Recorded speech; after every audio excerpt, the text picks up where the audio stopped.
नमस्कार दोस्तों, स्वागत है आप सभी का डेसिमल में। आज की वीडियो में हम लोग डिस्कस करेंगे हिंदी का प्रैक्टिस सेट 3। ठीक है, तो हिंदी का प्रैक्टिस सेट 3 है जो कि रीट एग्जाम के लिए काफ़ी ज़्यादा इंपॉर्टेंट है, साथ ही साथ यूपी टेट के लिए भी इंपॉर्टेंट है, super TET, C TET, MP TET, Bihar TET, जितने भी टेट के एग्जाम हैं इन सभी के लिए काफ़ी ज़्यादा हेल्पफुल है। तो आप लोग ये प्रैक्टिस सेट थर्ड है, इसको सॉल्व कीजिए। पूरे 30 क्वेश्चन है, ध्यान से सुनिएगा। 30 प्रश्न है इस प्रैक्टिस सेट में, 30 प्रश्न है। आपके कितने प्रश्न सही होते हैं वो आप कमेंट बॉक्स में कमेंट कीजिएगा। इससे पहले भी 2 प्रैक्टिस सेट अपलोड किए जा चुके हैं। आप प्लेलिस्ट में, हिंदी के प्लेलिस्ट में जा करके उन दोनों प्रैक्टिस सेट को सॉल्व कीजिए और उनका उनका भी जो आपका स्कोर होगा कमेंट बॉक्स में कमेंट कीजिए। ठीक है, तो ये आज थर्ड प्रैक्टिस सेट है, थर्ड है जो कि रीट एग्जाम के लिए काफी ज्यादा इंपॉर्टेंट है, यूपी टेट के लिए भी इंपॉर्टेंट है। तो आप लोग पूरा वीडियो देखेगा और पूरा प्रैक्टिस सेट सॉल्व कीजिए। ठीक है, 30 महत्वपूर्ण, ध्यान दीजिएगा, 30 महत्वपूर्ण हिंदी के बहुविकल्पी प्रश्न लिए गए हैं, 30 हैं। और उन्हीं प्रश्नों को लिया गया है जो बार बार पूछे जाते हैं। ठीक है, सर्वाधिक बार पूछे गए हैं और जो आंसर है वो व्याख्या सहित उत्तर होगा। ठीक है, यानी आपको यहां एक्सप्लेन किया जाएगा जो भी इसका आंसर होगा। ठीक है, और अगर आप पूरी वीडियो देखते हैं तो 4 से 5 नंबर कवर हो सकते हैं। ठीक है, तो आप लोग पूरी वीडियो देखेगा क्योंकि यहां से आपके 4 से 5 नंबर कवर हो सकते हैं। काफी इंपॉर्टेंट प्रश्न है, काफी इंपॉर्टेंट प्रश्न है और साथ ही साथ व्याख्या के साथ उत्तर दिए गए हैं। ठीक है, व्याख्यात्मक उत्तर हैं। तो आप लोग पूरी वीडियो देखिए। ठीक, 30 मोस्ट इंपॉर्टेंट एमसीक्यूज हैं हिंदी के, ठीक, जो परीक्षा में बार बार पूछे जाते हैं। तो चलिए शुरू करते हैं आज की हिंदी की ये वीडियो। ठीक, पहला प्रश्न है, नोट कीजिए, उत्साह किस रस का स्थायी भाव है। ठीक, बात कर रहे हैं उत्साह किस रस का स्थायी भाव है। ठीक, ऑप्शन ए है वीर रस, बी है करुण रस, सी है श्रृंगार रस और डी है हास्य रस। इस क्वेश्चन का राइट आंसर नोट कीजिए, ए ऑप्शन होगा वीर रस। ठीक है, याद रखिएगा, वीर रस का स्थायी भाव क्या होगा? उत्साह। ठीक है, उत्साह जो है ये वीर रस का स्थायी भाव है। फर्स्ट क्वेश्चन का राइट आंसर होगा ए ऑप्शन, ए ऑप्शन। ठीक, साथ ही इसके साथ हम लोग जो रस हैं, जो इंपॉर्टेंट हैं, उन्हीं को डिस्कस करेंगे, उनके स्थायी भाव देखेंगे। तो देखिएगा, जो श्रृंगार रस है, श्रृंगार रस, इसका क्या होता है? श्रृंगार रस का रति होता है। ठीक, श्रृंगार रस का जो स्थायी भाव है वो क्या होगा? रति होगा। ठीक, इसी तरीके से आगे बढ़ेंगे तो हास्य रस का क्या होगा? हास्य रस का होगा हाश। ठीक, करुण रस का क्या होगा? करुण रस का होगा शोक, करुण रस का क्या होगा? शोक होगा। ठीक, ध्यान दीजिएगा। और इसके बाद आगे बढ़ते हैं, करुण रस के आगे, करुण रस के आगे तो मिलेगा वीर रस। वीर रस अभी हम लोगों ने बात की, उत्साह है। शांत रस की बात करेंगे तो शांत रस का जो स्थायी भाव है वो क्या होता है? निर्वेद, और निर्वेद बोलिए या शम बोलिए या वैराग्य, निर्वेद, सम, वैराग्य। इनमें से ऑप्शन में जो भी हो आप उन्हें टिक कर सकते हैं, तीनों में से कोई ना कोई जरूर मिलेगा। अगर शांत रस पूछा गया है तो उसका स्थायी भाव पूछा गया है तो, ठीक है। और अद्भुत रस, अद्भुत का हो जाएगा विस्मय, अद्भुत का स्थायी भाव विस्मय। तो याद रखिएगा, श्रृंगार रस का रति होगा, हास्य रस का, हास्य रस का नोट कीजिएगा, हास्य रस का हास होगा, करुण रस का करुण होगा, करुण रस का सॉरी शोक होगा, करुण रस का शोक होगा। ठीक है, वीर रस का उत्साह होगा, शांत रस का निर्वेद, शम, वैराग्य, अद्भुत रस का विस्मय होगा। तो जो इंपॉर्टेंट रस हैं और उनके स्थायी भाव हैं वो हमने इस स्लाइड में डिस्कस किए। बढ़ते हैं अगले प्रश्न की ओर। अगला प्रश्न है, नोट कीजिए, काफी ज्यादा इंपॉर्टेंट है। आदिकाल में पहेलियां लिखने वाले कवि थे। तो बताइए, आदिकाल में लिखने वाले, पहेलियां लिखने वाले कवि कौन थे? पहेलियों की बात कर रहे हैं और आदिकाल की बात कर रहे हैं कि आदिकाल में पहेलियां लिखने वाले कवि कौन थे। तो देखिएगा, ऑप्शन है जगनिक, बी है गोरखनाथ, सी है सरहपा और डी है खुसरो। तो बताइएगा इसका राइट आंसर क्या होगा? इस क्वेश्चन का, सेकंड क्वेश्चन का राइट आंसर होगा खुसरो। ठीक है, अमीर खुसरो।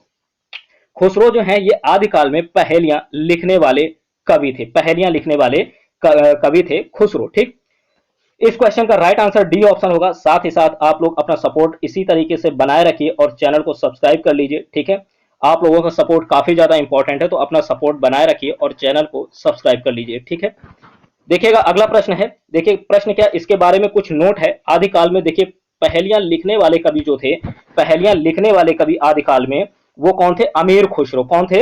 अमीर खुसरो थे। इनका वास्तविक नाम भी नोट कीजिएगा, वास्तविक नाम। देखिए इनका वास्तविक नाम था अब्दुल हसन। क्या था?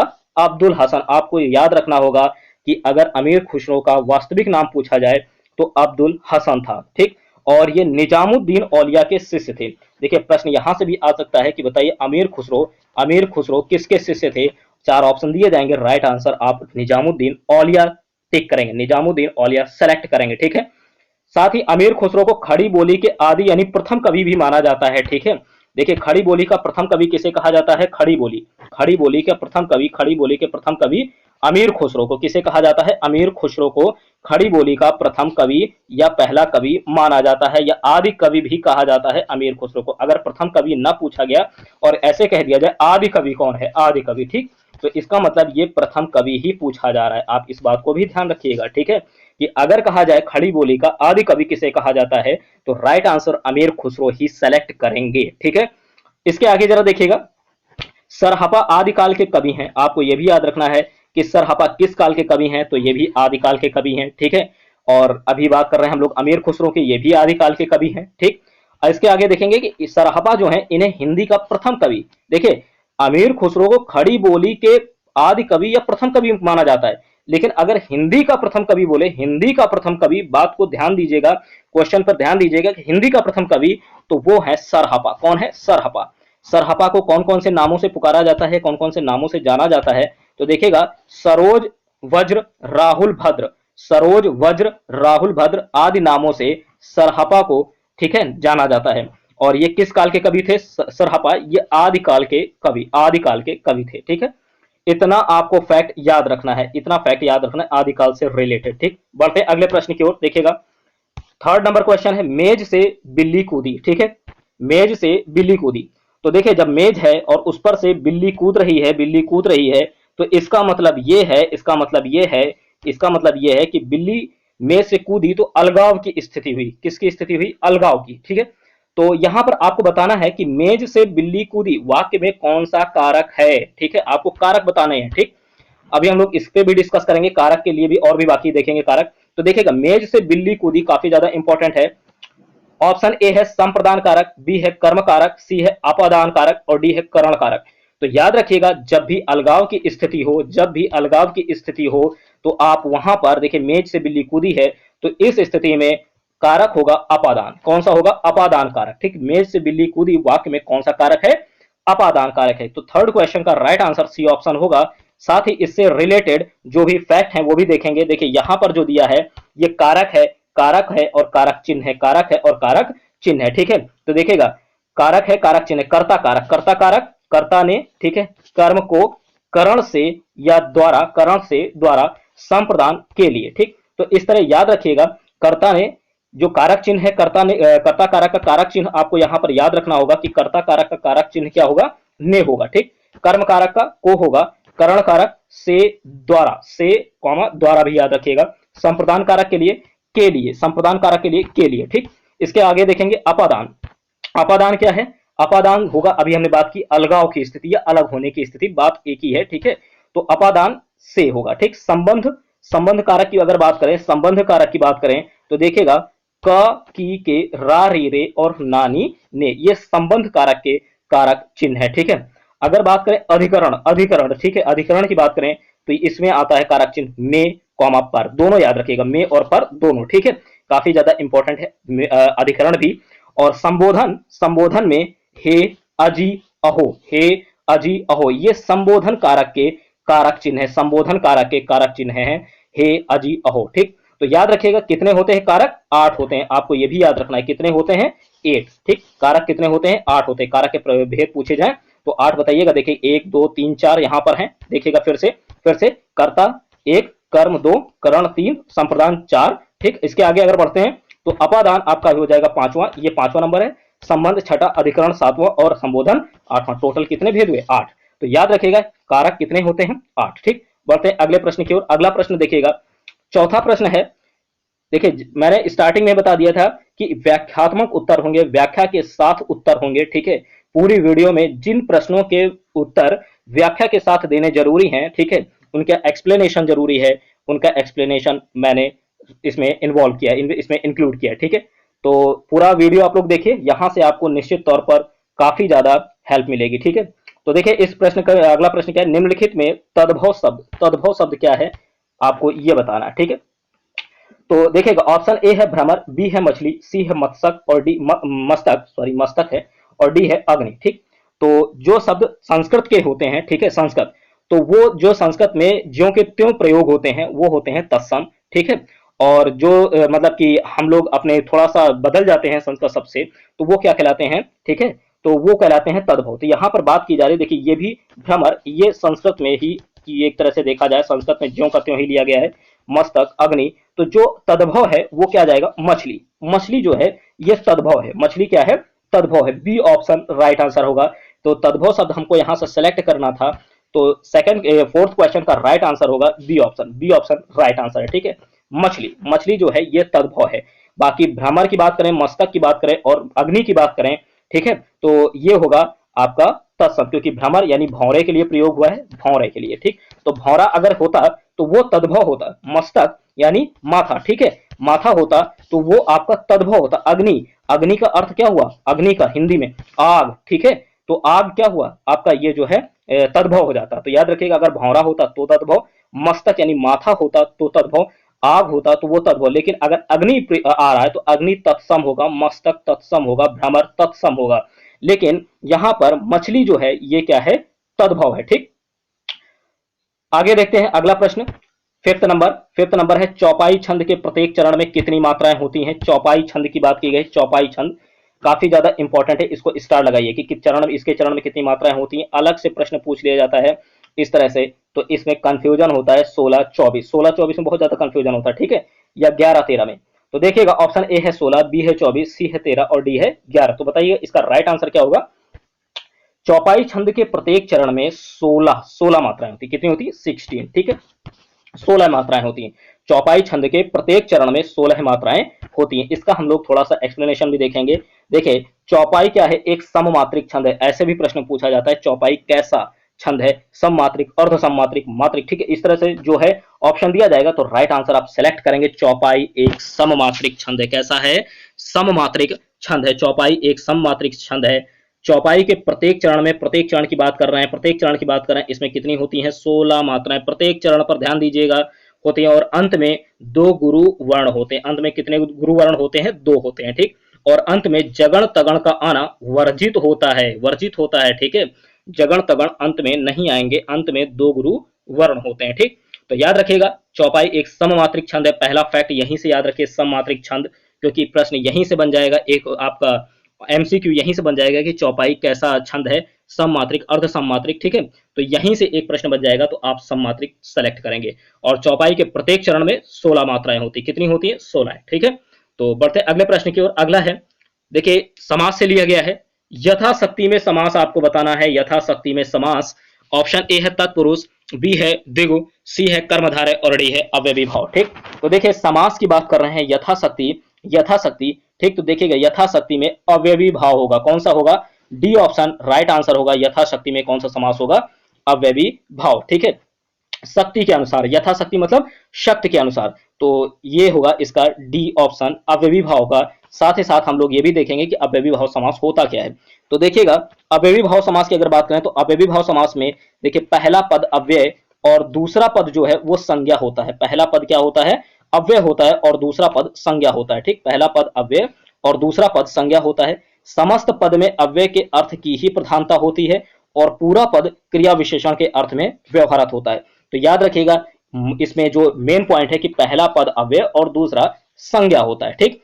अब अगर तत्पुरुष की बात करें, ठीक है, ऑप्शन में तत्पुरुष भी है, तो जिस समास का उत्तर पद अर्थात अंतिम पद, अंतिम की लास्ट पद जो है वो प्रधान होता है, उसे तत्पुरुष समास कहते हैं, ठीक। तो जिसका उत्तर पद प्रधान तो वो तत्पुरुष कहलाएगा। उदाहरण के लिए जैसे गगनचुंबी ले लिया, तो इसको अगर हम लोग देखें, ठीक है, तो गगनचुंबी का मतलब क्या होगा, गगन को चूमने वाला, ठीक। तो इस क्वेश्चन में जो एक्सप्लेनेशन है याद रखिएगा अव्ययी भाव, तत्पुरुष समास, ठीक है। आगे एक और देखेंगे हम लोग इसमें द्विगु समास, ठीक। देखिए द्विगु समास भी दिया है, तो द्विगु समास में ध्यान दीजिएगा, द्विगु समास में ध्यान दीजिएगा।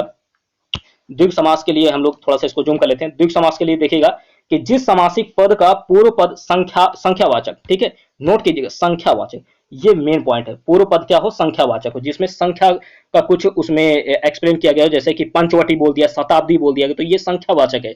अगर उसका पहला पद संख्यावाचक हुआ, पूर्व पद संख्यावाचक हुआ, तो वो क्या कहलाएगा, द्विगु समास हुआ, यानी वहां से कोई ना कोई संख्या जो निकल रही हो, ठीक है, तो उसे हम द्विगु समास कहेंगे। इससे समूह अथवा समाहार का बोध होता है, ठीक है। अब पंचवटी है, तो पंचवटी में देखिए समूह निकल रहा है, ठीक। शताब्दी है, तो ये भी एक समूह या समाहार का बोध हो रहा है, ठीक। तो जिस समासिक पद का पूर्व पद संख्यावाचक विशेषण हो, उसे क्या कहेंगे, द्विगु समास कहेंगे। इससे समूह अथवा संख्या समाहार का बोध होता है। और उदाहरण के लिए जैसे पंचवटी ले लीजिए, ठीक है, शताब्दी ले लीजिए, शताब्दी ले लीजिए, ठीक है, तो ये जो है द्विगु समास होगा, ठीक। बढ़ते हैं अगले प्रश्न की ओर, सॉरी, कर्मधारय समास को देख लेते हैं। कर्मधारय, तो देखिएगा, जिस समासिक पद का उत्तर पद प्रधान हो, क्या हो, उत्तर पद प्रधान हो, और पूर्व पद का उत्तर में विशेषण विशेष अथवा उपमान उपमेय का संबंध हो, वह कर्मधारय समास कहलाता है। यहाँ पर ध्यान दीजिएगा कर्मधारय पर फिर से ध्यान दीजिएगा कि जिस सामासिक पद का उत्तर पद प्रधान हो और पूर्व पद का उत्तर पद में विशेषण विशेष अथवा उपमान उपमेय का संबंध हो, वहां क्या होता है, कर्मधारय समास होगा, ठीक है, कर्मधारय समास। उदाहरण के लिए अगर देखें तो कर्मधारय में जैसे कि पुरुषोत्तम दे दिया, पुरुषोत्तम ये क्या है, कर्मधारय है, पुरुषोत्तम क्या है, कर्मधारय है। साथ ही अगर हम देखें नीलकंठ, क्या है, नीलकंठ, नीलकंठ, नीलकमल, पीतांबर, नीलगाय और महादेव, ठीक है। पुरुषोत्तम कर्मधारय, नीलकंठ कर्मधारय, नीलकमल कर्मधारय, पीतांबर कर्मधारय, नीलगाय कर्मधारय और महादेव इनमें भी कर्मधारय, ठीक है। तो याद रखिएगा ये जो कर्मधारय के उदाहरण है, ठीक है। कभी कभी कर्मधारय और बहुब्रीहि में ही थोड़ा सा कंफ्यूजन होता है, तो इसको कर्मधारय को अच्छे से तैयार रखिएगा, ठीक है। अगला प्रश्न देखते हैं। अगला प्रश्न है, नोट कीजिए, 6 नंबर। ये तो हो गया आपका कर्मधारय वाला, ठीक है, यानी कि जो आपसे पूछा गया था समास, उससे रिलेटेड क्वेश्चन था, ठीक। अब अगला प्रश्न देखते हैं। उत्कर्ष शब्द का विलोम होगा, उत्कर्ष शब्द का विलोम होगा, ठीक। तो देखिएगा, ऑप्शन ए है अपकर्ष, बी है पतन, सी है विकर्ष और डी है अपभ्रष्ट। तो इस क्वेश्चन का राइट आंसर होगा अपकर्ष। उत्कर्ष का विलोम होगा अपकर्ष, उत्कर्ष का विलोम क्या होगा, अपकर्ष, ठीक है। अगला प्रश्न देखते हैं, ये विलोम शब्द से था। अश्व का पर्यायवाची शब्द निम्न में से कौन सा नहीं है। बात कर रहे हैं कि यहाँ पर अश्व का पर्यायवाची दिया हुआ है, ठीक है, और बताना है कि निम्न में से कौन सा नहीं है। यहाँ पर ध्यान दीजिएगा, कौन सा नहीं है वो आपको बताना है, ऑप्शन ए है घोड़ा, बी है कटक, सी है घोटक और डी है। तो यहां पर बताना है कि कौन सा पर्यायवाची अश्व का नहीं है, नहीं है, विशेष ध्यान दीजिएगा, नहीं है, ठीक है। तो देखिएगा बी ऑप्शन जो है कटक, कटक जो है ये घोड़े का पर्यायवाची नहीं होता है। यहां पर कौन कौन से हैं, घोड़ा है, घोटक है और है, ठीक, घोड़ा घोटक है, ठीक, ये तीनों ही, घोड़ा घोटक है, ये तीनों ही अश्व के पर्यायवाची हैं, अश्व के पर्यायवाची हैं, ठीक है। तो ये हो गया पर्यायवाची। यहाँ पर नहीं पर आपको बताना था, नहीं जो मतलब कि पर्यायवाची जो नहीं होगा अश्व का, वो आपको बताना था। तो कटक जो है वो अश्व का पर्यायवाची नहीं होगा। इस क्वेश्चन का राइट आंसर बी ऑप्शन। बढ़ते अगले प्रश्न की ओर। अगला प्रश्न देखिए, जो एक स्थान पर टिक कर नहीं रहता हो, जो एक स्थान पर टिक कर नहीं रहता हो, ये वाक्यांशों के लिए एक शब्द है। अगर आपने हिंदी की प्लेलिस्ट में जाकर के वाक्यांशों के लिए एक शब्द नहीं पढ़े हैं, तो वहां पर आपको मिल जाएगा, ठीक है, वाक्यांशों के लिए एक शब्द, जो कि एग्जाम के लिए काफी ज्यादा इंपॉर्टेंट, जो इंपॉर्टेंट है सिर्फ उन्हीं को इंक्लूड किया गया है। तो उस वीडियो को आप लोग प्लेलिस्ट में जाकर के देख सकते हैं, ठीक। तो यहां पर बात की गई, जो एक स्थान पर टिक कर नहीं रहता हो उसे क्या बोलते हैं। ऑप्शन ए है अस्थिर, बी है गतिशील, सी है अड़ेग और डी है यायावर। तो इस क्वेश्चन का राइट आंसर होगा यायावर। क्या होगा, यायावर। यायावर का मतलब होता है जो एक स्थान पर टिक कर न रहता हो, जो एक स्थान पर न रहता हो, ठीक है, घूमता रहता हो, तो उसे क्या बोलते हैं, उसे बोलते हैं यायावर, ठीक। बढ़ते अगले प्रश्न की ओर। अगला प्रश्न है, नाक का बाल होना मुहावरे का अर्थ है। नाक का बाल होना, नाक का बाल होना, इस मुहावरे का अर्थ बताइए क्या होगा। इस मुहावरे का अर्थ होगा, ऑप्शन ए है अधिक प्रिय होना, ऑप्शन ए है अधिक प्रिय होना, बी है अधिक समीप होना, सी है कष्ट देना और डी है पालतू होना। तो देखिए 10th क्वेश्चन का ऑप्शन ए जो है वो राइट आंसर होगा, राइट आंसर होगा अधिक प्रिय होना, अधिक प्रिय होना। नाक का बाल होना मुहावरे का अर्थ क्या होगा, अधिक प्रिय होना, अधिक प्रिय होना, ठीक है। यानी 10th क्वेश्चन का राइट आंसर ए ऑप्शन होगा, 10th क्वेश्चन का राइट आंसर ए ऑप्शन होगा, अधिक प्रिय होना। बढ़ते अगले प्रश्न की ओर। याद रखिएगा, टेट एग्जाम में, टेट के एग्जाम में, या रीट का आप एग्जाम देने जा रहे हैं, टेट में, यूपी टेट है, सुपर टेट है, इन सभी एग्जाम में हिंदी के सिलेबस में मुहावरे आते हैं, ठीक है। तो 1 से 2 नंबर मुहावरे से आते हैं, आप लोग एकदम से मुहावरे अच्छे से तैयार कर लीजिए, ठीक है। तो मुहावरे मुहावरे से भी प्रश्न तैयार रखिएगा। अगला प्रश्न देखते हैं।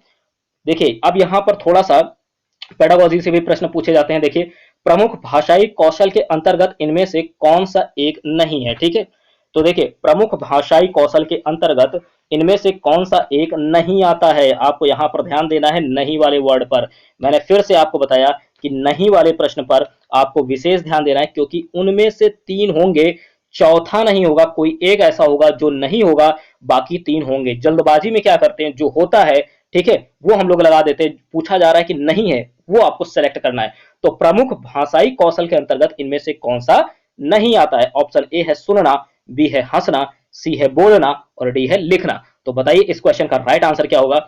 इस क्वेश्चन का राइट आंसर होगा बी ऑप्शन हंसना, ठीक है। ये भाषाई कौशल नहीं है हंसना, ठीक है। हंसना कोई भाषाई कौशल नहीं होता है, ठीक है।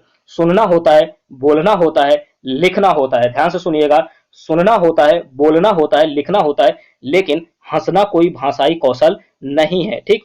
यहां से भी प्रश्न सी टेट में इसी तरह के प्रश्न आते हैं भाई, सी टेट में इसी तरह के प्रश्न आते हैं, ठीक है। अगर आप सी टेट का एग्जाम देने जा रहे हैं, मतलब कि सी टेट के एग्जाम की तैयारी कर रहे हैं जो अभी 2022 में आएगा और आप देने के लिए सोच रहे हैं, तो इसी तरह के प्रश्न सी टेट के लिए तैयार रखिएगा, ठीक है, कॉन्सेप्चुअल। बढ़ते अगले प्रश्न की ओर, इसका जो फैक्ट है वो भी हम लोग देखेंगे। तो देखिए भाषा के संबंध में 4 कौशल, भाषा के संबंध में जो है 4 कौशल, 4 प्रमुख कौशल आते हैं। कौन कौन से हैं 4 प्रमुख कौशल वो देखिएगा जरा, ये चारों इसको नोट कर लीजिए, कहीं जहां कहीं भी आपके नोट्स हों, ठीक है, हिंदी के जहां भी आप नोट्स बनाते हो जिस कॉपी में भी, उसमें ये 4 पॉइंट लिख लीजिए कि भाषा के संबंध में 4 प्रमुख कौशल कौन कौन से हैं। तो पहला तो है, नोट कीजिए, पहला है, फर्स्ट है लिखना यानी लेखन कौशल। कौन सा है? लिखना यानी लेखन कौशल। सेकंड है सुनना यानी श्रवण कौशल। थर्ड है बोलना यानी मौखिक कौशल। कौन सा होगा? मौखिक कौशल। और डी है यानी चौथा पढ़ना यानी पठन कौशल, ठीक है। चौथा कौन सा है? पढ़ना यानी पठन कौशल। तो याद रखिएगा पहला कौन सा होगा? पहला होगा लिखना यानी लेखन कौशल, पहला लिखना यानी लेखन कौशल। दूसरा है सुनना यानी श्रवण कौशल। तीसरा है बोलना यानी मौखिक कौशल। और चौथा है पढ़ना यानी पठन कौशल। तो ये जो है भाषा के संबंध में 4 प्रमुख कौशल है। वहां पर देखिए हंसना था, हंसना कोई कौशल नहीं है, ठीक है। तो 4 होंगे, लिखना, सुनना, बोलना, पढ़ना। लिखना, सुनना, बोलना, पढ़ना। लिखना मतलब लेखन कौशल, सुनना मतलब श्रवण कौशल, बोलना मतलब मौखिक कौशल और पढ़ना मतलब पठन कौशल। इतना आपको याद रखना है भाषा के संबंध में जो प्रमुख कौशल है, ठीक है। बढ़ते अगले प्रश्न की ओर। अगला है, नोट कीजिए, 12 नंबर, हिंदी दिवस। हिंदी दिवस कब मनाया जाता है? हिंदी दिवस काफी ज्यादा इंपॉर्टेंट है। देखिए दिवस से भी प्रश्न आता है, क्योंकि ये हिंदी की जो है हिंदी का प्रैक्टिस सेट है, तो आपको हिंदी जो दिवस है, हिंदी दिवस, वो तो आपको तैयार रखना होगा, ठीक। और इससे रिलेटेड फैक्ट भी हम लोग डिस्कस करेंगे जो व्याख्या के साथ इसका उत्तर है। तो देखिए हिंदी दिवस की बात कर रहे हैं, कब मनाया जाता है? ऑप्शन ए है 5 सितंबर, बी है 14 सितंबर, 14 अक्टूबर, सी है 14 अक्टूबर और सॉरी, बी है 14 अक्टूबर, सी है 14 सितंबर और डी है 8 सितंबर, ठीक। दोनों ऑप्शन ऊपर नीचे है, तो देखिए जो राइट आंसर होगा वो सी ऑप्शन होगा, ठीक। जल्दबाजी में 14 अक्टूबर मत लगाइएगा, हिंदी दिवस जो होता है ये 14 सितंबर को होता है, 14 सितंबर, ठीक है। तो याद रखिएगा हिंदी दिवस 14 सितंबर को मनाया जाता है प्रति वर्ष। अब इसकी व्याख्या हम लोग देख लेते हैं। जो इसकी व्याख्या है, ध्यान से देखिएगा, ध्यान से, कि काफी ज्यादा इंपॉर्टेंट है व्याख्या। 14 सितंबर को हिंदी दिवस मनाया जाता है। क्या मनाया जाता है? 14 सितंबर को हिंदी दिवस मनाया जाता है। 14 सितंबर को आपको ध्यान देना है, 14 सितंबर 1949 को भारत के संविधान में हिंदी को राजभाषा की मान्यता प्रदान की गई। कब? 14 सितंबर 1949 को। 14 सितंबर 1949 को भारत के संविधान में हिंदी को राजभाषा की मान्यता प्रदान की गई। अगर हिंदी के एग्जाम आपका यूपी टेट, यानी जब आप यूपी टेट दे रहे हो, रीट दे रहे हो, ठीक है, सुपर टेट दे रहे हो, वहां पर जब आपका हिंदी का पेपर होगा, जो उसमें अगर ये प्रश्न पूछ लिया जाए कि भारत के संविधान में हिंदी को राजभाषा की मान्यता कब प्रदान की गई, तो 14 सितंबर 1949। और ये प्रश्न पॉलिटी का भी बनता है, ध्यान से सुनिएगा, पॉलिटी का भी बनता है, ठीक है। तो वहां भी अगर पूछ लिया जाए कि भारत के संविधान में हिंदी को राजभाषा की मान्यता कब दी गई, तो आप राइट आंसर 14 सितंबर 1949 सेलेक्ट करेंगे, 14 सितंबर 1949, ठीक है। साथ ही आपको यह भी ध्यान देना है कि भारतीय संविधान के भाग 17 में अनुच्छेद 343 से 351 तक राजभाषा का संविधान में प्रावधान किया गया है। कहां से कहां तक? 343 से 351 तक, 343 से 351 तक, नोट कीजिएगा 343 से 351 तक राजभाषा का संविधान में प्रावधान है। तो ये भी आपको याद रखना, अनुच्छेद 343 टू 351 और भाग 17, ये दोनों इंपॉर्टेंट है। इसके अलावा जो इंपॉर्टेंट फैक्ट है, नोट कीजिएगा, इंपॉर्टेंट फैक्ट है ये है कि संविधान की 8वीं अनुसूची, नोट कीजिए कौन सी अनुसूची, 8वीं, 8th, ठीक है, 8वीं अनुसूची में 22 भाषाओं को मान्यता प्रदान की गई। एक प्रश्न यहीं से बन जाता है, संविधान की किस अनुसूची में 22 भाषाओं को मान्यता प्रदान की गई है? तो राइट आंसर होगा 8वीं अनुसूची में। या प्रश्न ऐसे भी बनेगा, संविधान की 8वीं अनुसूची में कितनी भाषाओं को मान्यता प्रदान की गई? संविधान की 8वीं अनुसूची में कितनी भाषाओं को मान्यता प्रदान की गई? तो 22 भाषाओं को, ठीक है। तो इस तरीके से प्रश्न घुमा करके पूछा जाएगा, आपको राइट आंसर कहीं से भी पूछा जाए आप जरूर बता सकते हैं, ठीक। जैसा कि मैंने कहा कि इस वीडियो से आपको 4 से 5 प्रश्न आपके तैयार होंगे, ठीक है। तो अगर आपने देखा होगा तो यहां से 3 प्रश्न ऐसे ही बन गए, ठीक है। देखिए 14 सितंबर को हिंदी दिवस, एक प्रश्न तो ये है ही है। इसके अलावा मान्यता कब दी गई? 14 सितंबर 1949, ठीक। किस भाग में? भाग 17। अनुच्छेद बताइए 351 से 343 से 351। और इसके अलावा 8वीं अनुसूची में है 22 भाषाओं। ये प्रश्न 2 तरीके से बन सकता है, 2, 3, 4, ठीक है, 5, 6। एक तरह से देखा जाए तो यहां से 6 प्रश्न बन रहे हैं, ठीक है, इसी स्लाइड से। तो इस तरीके से घुमा घुमा करके प्रश्न बनते, आपको हर तरीके से तैयार रखना है, ठीक है। बढ़ते अगले प्रश्न की ओर। अगला है, काव्य शिक्षण का उद्देश्य होता है। काव्य शिक्षण का उद्देश्य आपको बताना है। ऑप्शन ए है रसानुभूति एवं आनंदानुभूति कराना, बी है भाषा में प्रयुक्त होने वाले विराम चिन्हों से परिचित कराना, सी है व्याकरणिक नियमों की जानकारी देना और डी है संगीत कला में निपुण बनाना, ठीक। तो इस क्वेश्चन का राइट आंसर ए ऑप्शन होगा, रसानुभूति एवं आनंदानुभूति कराना। रसानुभूति एवं आनंदानुभूति कराना ये काव्य शिक्षण का उद्देश्य होता है। काव्य शिक्षण का उद्देश्य होता है, याद रखिएगा, काव्य शिक्षण का उद्देश्य क्या होता है? रसानुभूति एवं आनंदानुभूति कराना, ठीक। 13 का ए ऑप्शन राइट आंसर। अगला है, नाटक शिक्षण में कक्षाभिनय प्रणाली के प्रयोग से क्या होता है? देखिएगा ऑप्शन ए है, शिक्षक एवं बच्चों का समय व्यर्थ होता है, बच्चों पर विपरीत प्रभाव पड़ता है, सी है पात्रानुसार बच्चों द्वारा अभिनय से सीखने की प्रक्रिया में तेजी आती है, और डी है उपरोक्त में से कोई नहीं। तो देखिए मैंने अभी थोड़ी देर पहले बताया कि सी टेट में इसी तरह के प्रश्न आते हैं भाई, सी टेट में इसी तरह के प्रश्न आते हैं। अगर आपको सी टेट पास करना है तो इस तरह के प्रश्नों को तैयार रखना होगा हिंदी में, ठीक है। तो देखिएगा नाटक शिक्षण में कक्षाभिनय प्रणाली के प्रयोग से शिक्षक एवं बच्चों का समय व्यर्थ होता है, ये तो निगेटिव है, बिल्कुल गलत है। बच्चों पर विपरीत प्रभाव पड़ता है, अरे भाई विपरीत प्रभाव क्यों पड़ेगा? बच्चे सीखते हैं कक्षाभिनय प्रणाली से, तो इससे विपरीत प्रभाव क्या पड़ेगा? ठीक, डी हो नहीं सकता, ए हो नहीं सकता, बी हो नहीं सकता, तो राइट आंसर क्या जाएगा? ठीक, राइट आंसर सी ऑप्शन हो जाएगा, ठीक है। अगर यहां पर पॉजिटिव प्रश्न आ रहा है, जो प्रश्न पूछा गया वो पॉजिटिव है, ठीक है, तो उसका आंसर भी पॉजिटिव ही जाएगा, ठीक है, पॉजिटिव ही जाएगा। तो कक्षाभिनय प्रणाली के प्रयोग से क्या सीखते हैं? पात्रानुसार जो बच्चे होंगे, पात्रानुसार बच्चों द्वारा अभिनय से सीखने की प्रक्रिया में तेजी आती है, यानी बच्चे कक्षाभिनय प्रणाली से कुछ ना कुछ सीखते हैं, ठीक, जिसके अनुसार होंगे, ठीक, कहने का मतलब जो उनकी पात्रता होगी उसके अनुसार वो अभिनय से सीखते हैं, ठीक है, अभिनय से सीखते हैं और उस प्रक्रिया में तेजी आती है। तो इसलिए कक्षाभिनय प्रणाली काफी ज्यादा इंपॉर्टेंट है, ठीक। तो आगे बढ़ते हैं, अगला प्रश्न देखते हैं 15 नंबर। भाषा के संबंध में उपचारात्मक शिक्षण का उद्देश्य। भाषा के संबंध में, देखिए ये फिर से इंपॉर्टेंट प्रश्न है, भाषा के संबंध में उपचारात्मक शिक्षण का उद्देश्य है। ऑप्शन ए है बच्चों को व्यस्त रखना, बी है भाषा प्रयोग संबंधी कठिनाइयों की पहचान तथा उनका निदान, और सी है बच्चों को श्रेणीवार विभक्त करना, और डी है बच्चों की त्रुटियों की केवल सूची।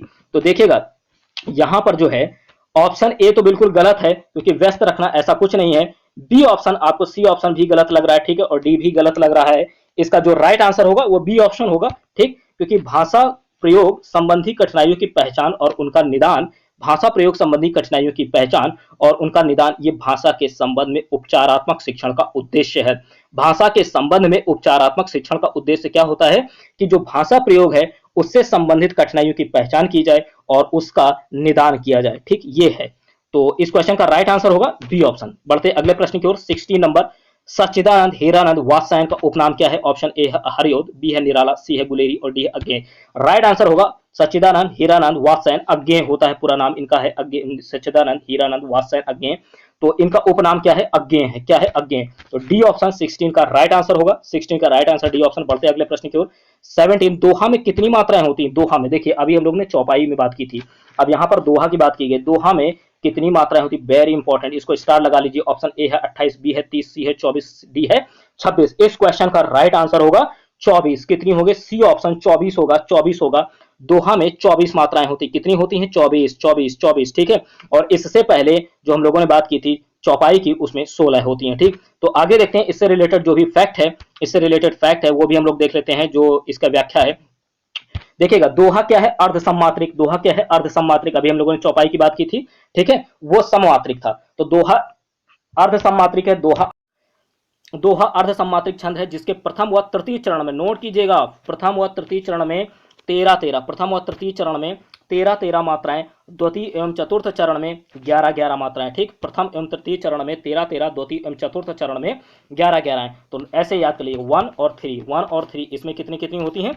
13-13, ठीक। पहली और तीसरी में 13-13, और जो दूसरी और चौथी होती है इसमें कितनी होती हैं? 11-11, ठीक। तो याद रखिएगा कि पहले तीसरे में 13-13, दूसरे चौथे में 11-11 मात्राएं होती हैं। इसके अलावा जो फैक्ट है, समचरणों के अंत में क्या होता है? समचरणों के अंत में गुरु तथा लघु होता है, गुरु लघु होता है, सॉरी गुरु लघु, ठीक। समचरणों के अंत में गुरु लघु होता है। इस छंद अतः इस छंद को कुल 24 मात्राएं होती, इस छंद में होगा, इस छंद में कितनी होती हैं? टोटल 24 मात्राएं होती। क्यों? क्योंकि 13 और 11 अगर जोड़ा जाए, 13 और 11 जोड़ा जाए तो कितनी हो जाएंगी? 24 हो जाएंगी। कितनी हो जाएंगी? 24। तो याद रखिएगा, तो इसमें दोहा में कितनी होती है टोटल मात्राओं की अगर बात करें? 24। और अगर प्रथम और तृतीय चरण की बात करें तो 13-13, द्वितीय चतुर्थ के चरण की बात करें तो 11-11 होंगी, ठीक। इस तरीके से आपको हर तरीके से तैयार रखना है। कोई भी चरण पूछा जाए उससे भी, ठीक है, और अगर टोटल पूछा जाए तो उससे भी। आप यहाँ पर देखेंगे जरा ध्यान से कि यहाँ पर रोला दोहा सोरठा इससे भी रिलेटेड दिया है। तो रोला दोहा सोरठा और रूपमाला में कितनी होती हैं? रोला दोहा सोरठा और रूपमाला में 24 मात्राएं होती हैं। गीतिका में कितनी होती है? 26 होती हैं। फिर से देखिएगा, रोला दोहा सोरठा और रूपमाला में 24 मात्राएं होती हैं, ठीक। गीतिका में 26 होती हैं। हर गीतिका में कितनी होती हैं? हर गीतिका उल्लाला और वीर में 28 मात्राएं, हर गीतिका उल्लाला और वीर में 28 मात्राएं। तांटक छंद में कितनी होती हैं? 30 मात्राएं। इतना फैक्ट आपको याद रखना है जो इंपॉर्टेंट है, नोट कीजिएगा। मैं बता रहा हूँ फिर से, रोला इंपॉर्टेंट है, दोहा इंपॉर्टेंट है, सोरठा, ठीक। रूपमाला ज़्यादा नहीं पूछा जाता है। तो रोला दोहा सोरठा ये तो आपको याद रखना है कितनी मात्राएं होती है। रोला दोहा सोरठा में 24। गीतिका में कितनी होती है? गीतिका से भी प्रश्न आ जाता है, 26 मात्राएं होती हैं। हरि गीतिका उल्लाला इसमें पूछा जाता है, इसमें 28 याद रखिएगा। वीर और तांटक थोड़ा सा कम पूछा जाता है, लेकिन अगर आप याद रखते हैं तो अच्छी बात है। वीर में 28 होती हैं और तांटक छंद में 30 होती हैं, ठीक। तो बढ़ते हैं अगले प्रश्न की ओर। अगला प्रश्न है, नोट कीजिएगा, अगला प्रश्न है 18 नंबर, 18 नंबर नोट कीजिए, 18 नंबर नोट कीजिए। पापी में कौन सा विशेषण है? पापी, ठीक है, पापी जो लोग पाप करते हैं, ठीक है। तो पापी में कौन सा विशेषण है? तो पापी में देखिएगा, ऑप्शन ए है सार्वनामिक विशेषण, बी है परिमाणवाचक विशेषण, सी है संख्यावाचक विशेषण, डी है गुणवाचक विशेषण, ठीक।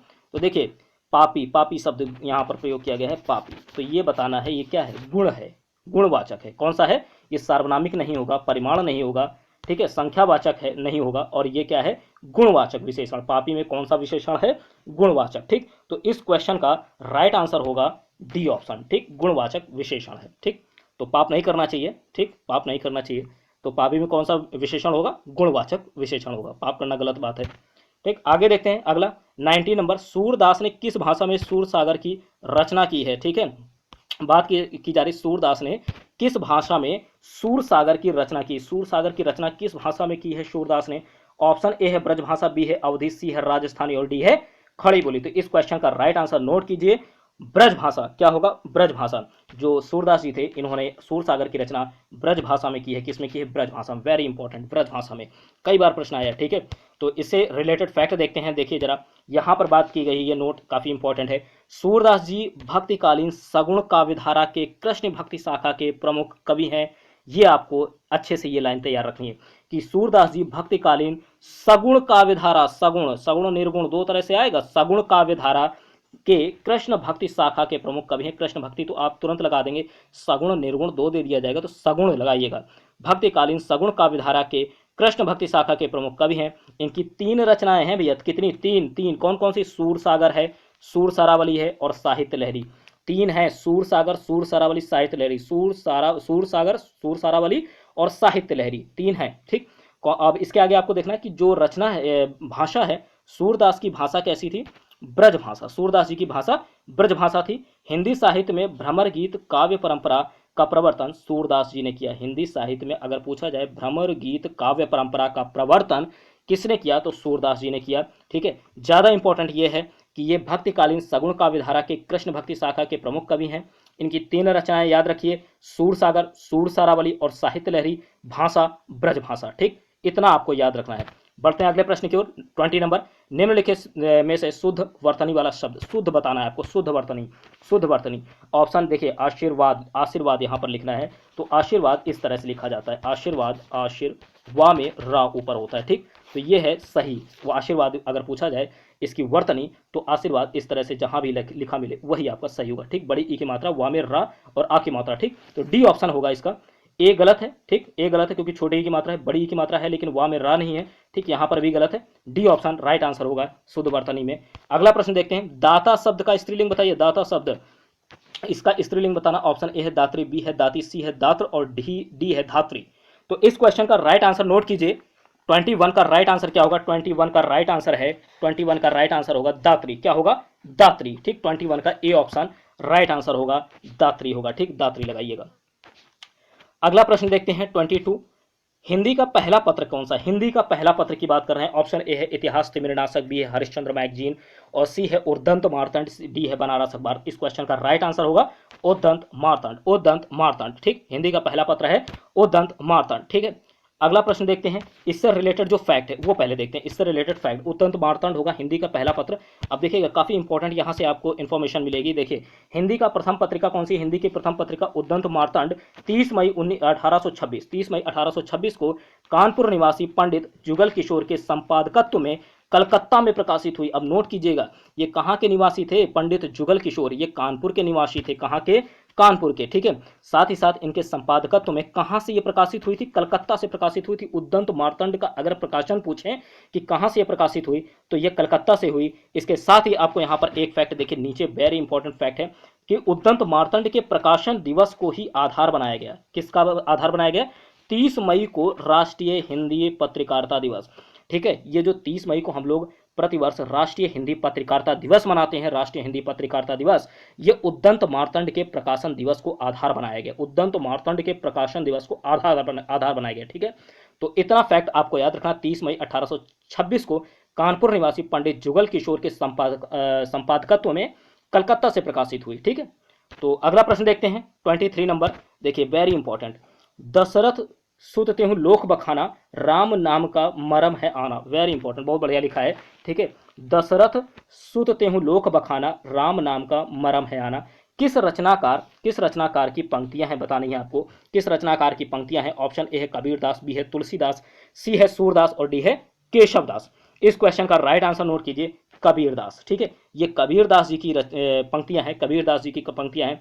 देखिए प्रश्न जो रीट एग्जाम है, यूपी टेट है, सुपर टेट है, इनमें इस तरह से पंक्तियां दे दी जाती हैं और पूछा जाता है किस लेखक की हैं, किस रचनाकार की हैं। तो इस तरह के भी प्रश्न आपको तैयार रखने हैं। ठीक है, तो कबीरदास जी की हैं। बढ़ते हैं अगले प्रश्न की ओर। व्युत्पत्ति के आधार पर संज्ञा के कितने भेद? देखिए यहां पर व्युत्पत्ति की बात कर रहे हैं। ठीक, ऑप्शन ए है 4, बी है 5, सी है 6 और डी है 3। इस क्वेश्चन का राइट आंसर नोट कीजिए। बात कर रहे हैं व्युत्पत्ति की, तो इसका राइट आंसर होगा डी, 3 होंगे। कितने होंगे? व्युत्पत्ति के आधार पर संज्ञा के भेद 3 होंगे। ठीक, बढ़ते हैं अगले प्रश्न की ओर। अगला है घ का उच्चारण स्थान, घ। ठीक है, देखिए घ का उच्चारण स्थान, तो ऑप्शन ए है कंठ, बी है मूर्धा, सी है तालु और डी है दंत। तो राइट आंसर क्या होगा? कंठ होगा। क्या होगा? कंठ। घ। ठीक, क नोट कीजिए, क, ख, क, ख, ग, घ। ठीक, और अंगा। ये जो 5 हैं, ये 5, इनका जो उच्चारण स्थान है, उच्चारण स्थान वो क्या होता है? कंठ होता है। क्या होता है? कंठ। तो 25 का राइट आंसर क्या होगा? ए ऑप्शन होगा, कंठ। घ का उच्चारण स्थान क्या होता है? कंठ। साथ ही आप याद रखिए क, ख, ग, घ, अंग। ठीक है, इन पांचों का क वर्ग जो है, इसका उच्चारण स्थान, क वर्ग का उच्चारण स्थान होता है कंठ। क वर्ग का उच्चारण स्थान कंठ होता है। ठीक, बढ़ते हैं अगले प्रश्न की ओर। कारक के कितने भेद है? देखिए अभी मैंने पिछले आपको बताया था, मेज से बिल्ली, वहां पर सॉरी, यहाँ पर जो है कारक के कितने भेद हैं। तो जो कारक के भेद थे, ठीक है, हमने अभी पिछले क्वेश्चन में डिस्कस किया था अभी शुरुआत में। तो देखिए ऑप्शन ए है 7, बी है 6, सी है 8 और डी है 10। हिंदी में याद रखिएगा 8 होते हैं और संस्कृत में कितने होते हैं? 6।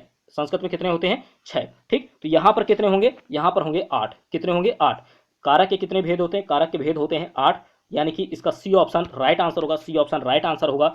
हिंदी में 8 होते हैं, ये भी याद रखिएगा। और संस्कृत में 6 कारक होते हैं, संस्कृत में 6 कारक हो गए। जो लोग यूपी टेट में संस्कृत संस्कृत ले लेते हैं, ठीक है, संस्कृत से का एग्जाम जो है, संस्कृत का पेपर सॉल्व करते हैं, ठीक है, तो याद रखिएगा इंग्लिश की जगह संस्कृत लेते हैं, ध्यान दीजिएगा।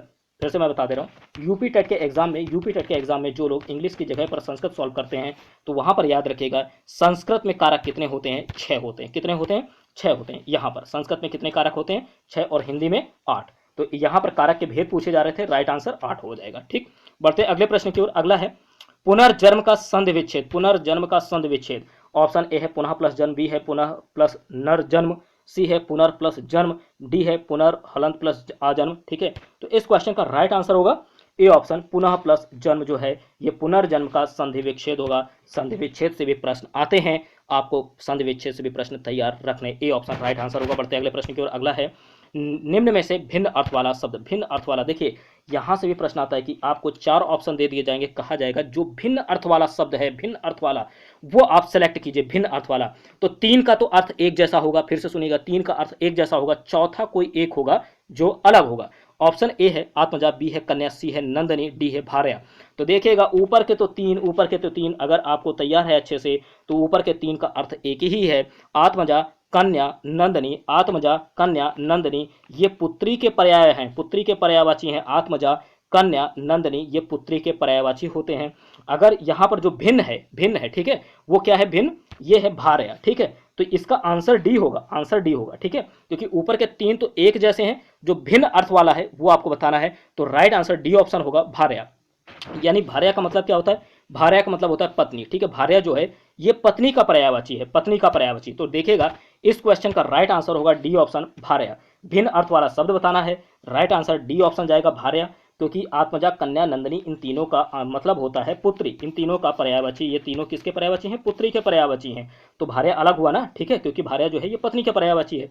बढ़ते अगले प्रश्न की ओर, आप लोग समझ गए होंगे। ठीक, 29 नंबर, आकाश पाताल के बीच लगने वाला चिन्ह कौन सा होता है। ये जो चिन्ह लगता है ना, बताइएगा, ये जो चिन्ह लगता है ना बीच में, आकाश और पाताल लिख दिया, ठीक है, आकाश और पाताल लिख दिया, माता पिता लिख दिया, ठीक है, तो इनके बीच में जो चिन्ह आता है वो आपको बताना है कि कौन सा चिन्ह होता है। ऑप्शन ए है योजक चिन्ह, बी है अल्प विराम चिन्ह, सी है विषमयादि बोधक, और डी है उद्धरण। देखिए बढ़िया बढ़िया क्वेश्चन है, ठीक है, तो बताना है ये इसका राइट आंसर क्या होगा।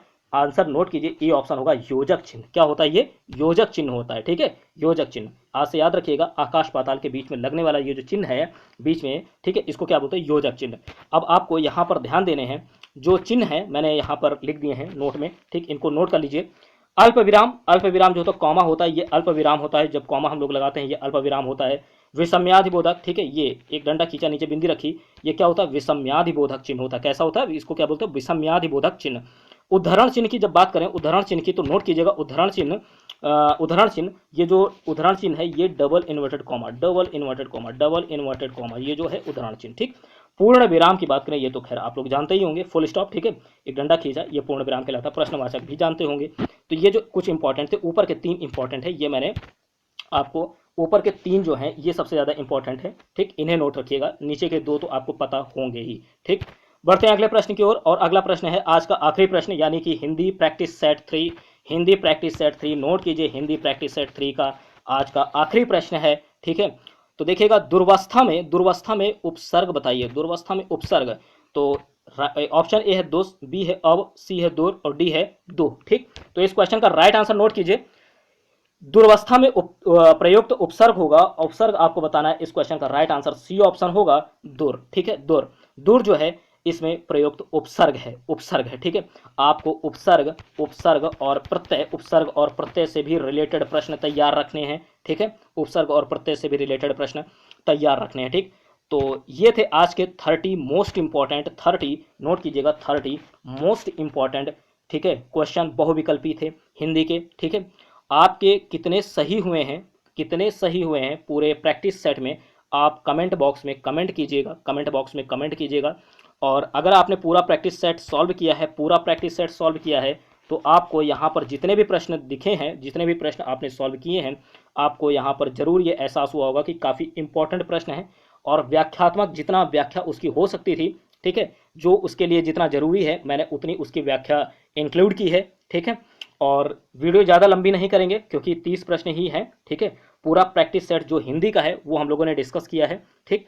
तो इस तरीके से आप लोग अपनी तैयारी रखिए, और अगर आपको वीडियो पसंद आती है तो लाइक कीजिए, शेयर कीजिए और चैनल को सब्सक्राइब कर लीजिए, क्योंकि आपका सपोर्ट इंपॉर्टेंट है, बिना आपके सपोर्ट के कुछ भी नहीं हो सकता, ठीक है। तो आप लोग अपना सपोर्ट बनाए रखने के लिए चैनल को सब्सक्राइब कर लीजिए और अपना स्कोर कमेंट बॉक्स में कमेंट जरूर कीजिए। इसके अलावा ध्यान से सुनिए, जो हिंदी की प्लेलिस्ट है, हिंदी की प्लेलिस्ट में practice set 1, practice set 1, practice set 2, ये दोनों भी सॉल्व कीजिए, दोनों सॉल्व कीजिए, और जो भी आपके स्कोर होते हैं वो आप कमेंट बॉक्स में कमेंट कीजिएगा, ठीक है।